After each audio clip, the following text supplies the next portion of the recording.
And then in 2017, I met Bobby and Barbie, and I was just totally blown away with them. I just couldn't believe that this pop star, this huge musician, this very successful person with this incredible wife and these 4 gorgeous children, was willing to embark on such a perilous mission. It just struck me as so heroic that someone who had pulled himself out of a difficult space, living in the ghetto, he'd come out of it. He hadn't never left the ghetto. He was always so connected with the people there. It wasn't like he left it behind. But he'd pulled himself up and life was going so well. And now he was willing to sacrifice everything for the plight of the people. And it just felt like it was almost scripted. You just couldn't believe that these 2 wonderful people were about to embark on this very, very dangerous and perilous mission. So not to make a film about it would have been really odd. It was just such an obvious thing to do. Thank you. And Barbie, just to go back to how you guys met, I mean, it's speaking that you met in school, doing a school play. Who were you two at that time? What were your hopes, dreams and aspirations during that time when you met?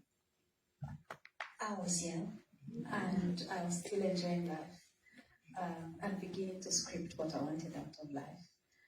But when I met him, he had all the qualities I was looking for in a man because I had written them down. Yes, I knew what I wanted. And he had it not on the outside, but I could see it in him. Do you know how you know that in the ground there is diamond, but you have to dig? Yeah. Exactly, that's what happened. But then I always wanted to work with the community, especially the women, because I came from a village where most of the girls were married off early, and then I had no friends in the village. When I went home, I had nobody to speak English to, because most of them never went to school. So my main aspiration was to work with the communities and make sure that all the girls have a chance to go to school. That was one of my major aspirations. And when I met him, he instead inspired me, he polished me, he uplifted me, and here I am. Yeah.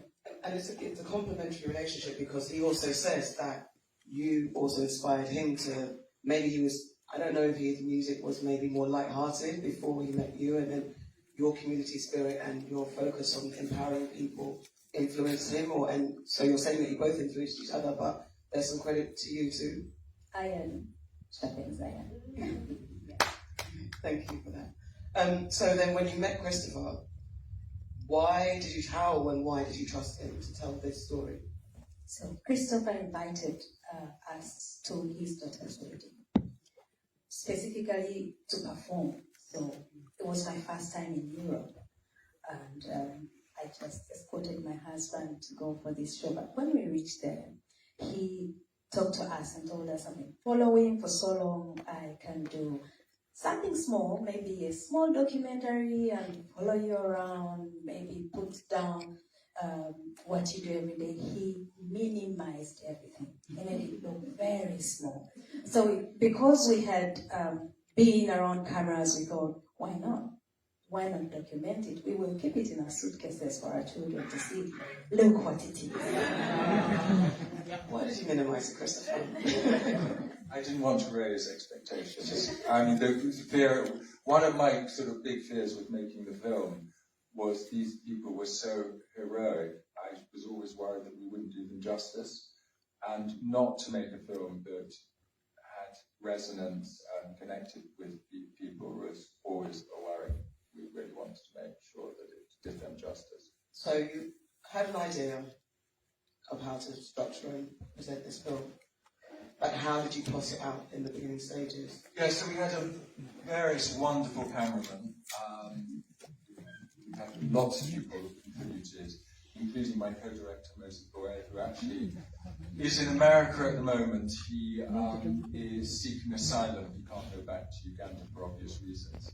But we amassed, during the course of 5 years, we got 4,000 hours of footage. And we then had spent 2 years in the editing suite trying to decide what story we were going to tell. There was many stories we could tell, but as you see, we decided to stick to close as possible to Bobby and Barbie and their children. And the plight of Uganda was best told through them. We felt that was the clearest way of doing it. And did the narrative change from the original thought of what you were going to tell to what we see today? Yeah, I mean, the thing about making documentaries, you just don't know what's going to happen. And obviously, as you see in the film, things change. And, you know, there was one point in Arua, which is when Bobby's hotel was surrounded, and we really thought we lost him.